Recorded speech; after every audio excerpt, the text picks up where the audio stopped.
Greetings and welcome back to the lab.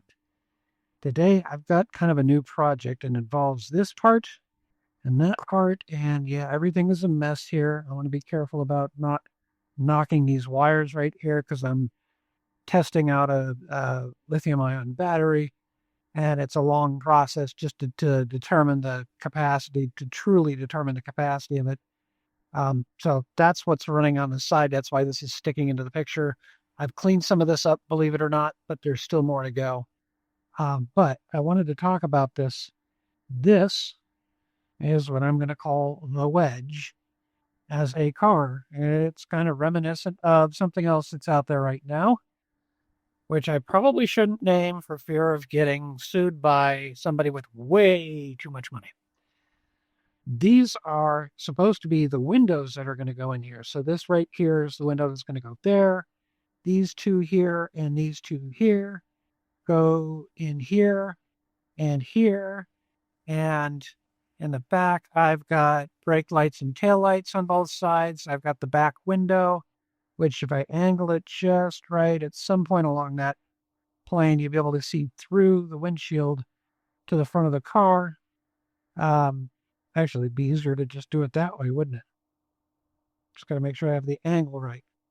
Anyway, it is sloped at 15 degrees.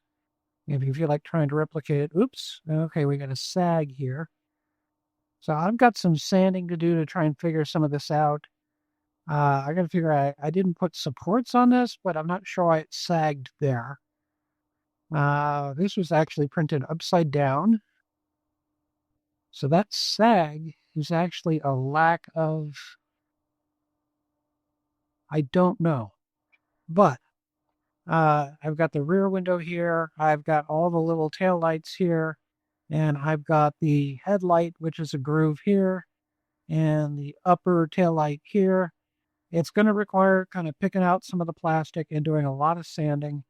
I want to get used to the process of sanding and trying to get things to look right and see what things can go wrong. I can always reprint this piece if something goes wrong. I can reprint these. And if you're wondering what these are or how I did this, this is a translucent material. If you make it thin enough, you've got almost clear plastic. You can kind of see my fingers through here as I go back and forth, but not in any great detail. I suppose if I printed it at ultra high quality, like the highest possible setting, it would probably take 2 days to print this versus like 45 minutes to an hour on very low quality. But again, I want to get some practice in with sanding, and I want to see if I can actually sand this down to a point where if I coat it with like a gloss enamel, will that kind of make it somewhat transparent so that you could actually kind of see through, but it'll still be kind of frosted. It'd be nice if I could make it see through, but then I have to come up with whatever's going to go inside. So this is just the idea. I'm not sure how far I'm going to go with this video. I want to test some things out, and I figured, what the heck, I'll bring you along the way with me so you can kind of see my prototyping process. I've got other stuff that's still in the works. I want to do the videos. I really want to do the videos for the flashlight and the mystery box. And I got to get back to the rocket ship at some point. But I have run into one problem after another. And so this is me now trying to teach myself and bring you along the way. What happens when you try and sand this stuff? Did this on a brim. It's called a brim. So that it would all kind of stay in place and not move around. I did not do that with this one, but the way it was printed, I'm not sure I got a sag in the opposite direction. That's just really kind of strange. I think what it may be is because it had no support. So maybe that's it. So I printed this at the last minute. I have limited time on the printer.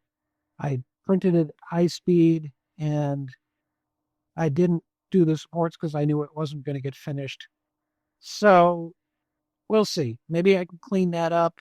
Maybe I can still fit the window in there. Maybe it's not as bad as it looks, but we can do all that testing as we go along. on this project. So actually, let's just go ahead and take it apart now. I just want to see how well this is going to come apart and get a start on figuring out how well, like this is the back window, and it does have a very slight bevel to it. So there is a right way and a wrong way to put it in. And it's almost the right size. I can also see there's a loose layer here that I'm probably going to have to take out, which is unfortunate, but also I got to try and match the bevel. We'll get to that a little later. These are going to be crazy trying to get these apart. Let's see if I can't just get one of them out.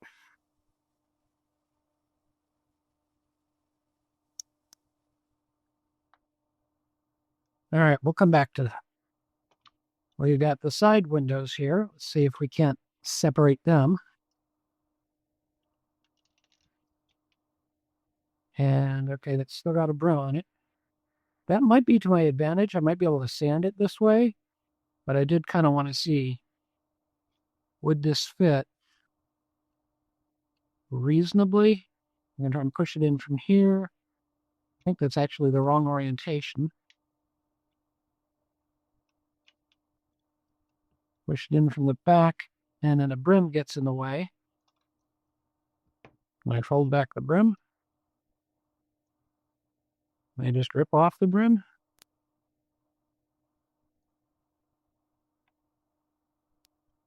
Now it's all going to start coming apart. So I guess the question is, was that a bad idea? Trying to take out a window. Now these should be flat on all sides. They shouldn't have a bevel. So that should be pretty easy to go in. I'll try pushing from the inside. And it doesn't quite fit. Like I said, I did it on high speed, so the accuracy is a bit off. It looks like it's the right size. I'm just going to have to sand kind of both the window and the model. So that's got that. We'll put that aside for a moment. We want to get to the windshield. Take the brim off. But then I have all of this support material that needs to come off. There's still a little bit of brim here. So we can get that off.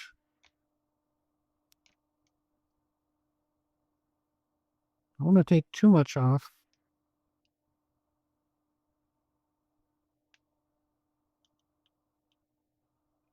All right, let's see.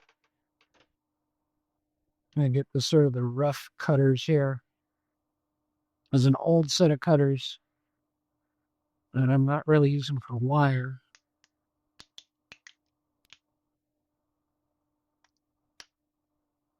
Snap that off. Okay, that may have been a mistake.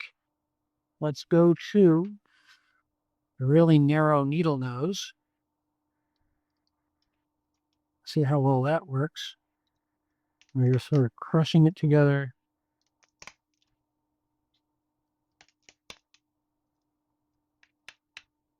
And don't forget the most important rule, wear safety glasses.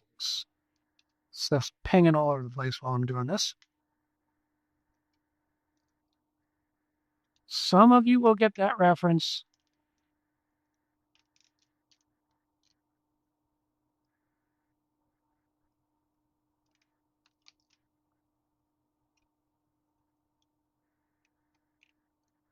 Actually, it's probably a reference on many shows, but I'm thinking about New Yankee Workshop. Good old Norm Abram.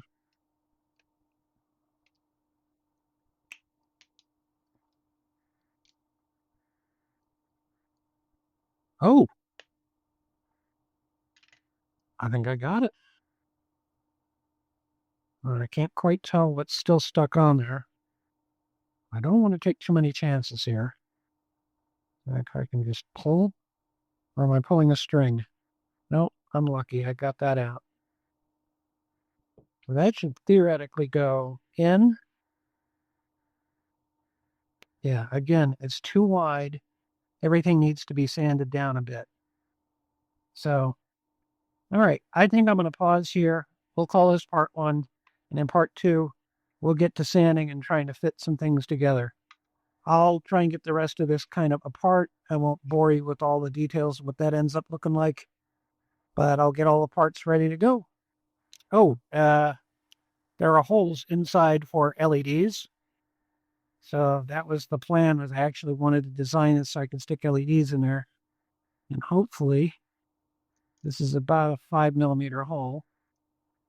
If not, I now have a 5mm drill bits. That's not quite fitting, so I can ream it out. There's another hole here for the brake light.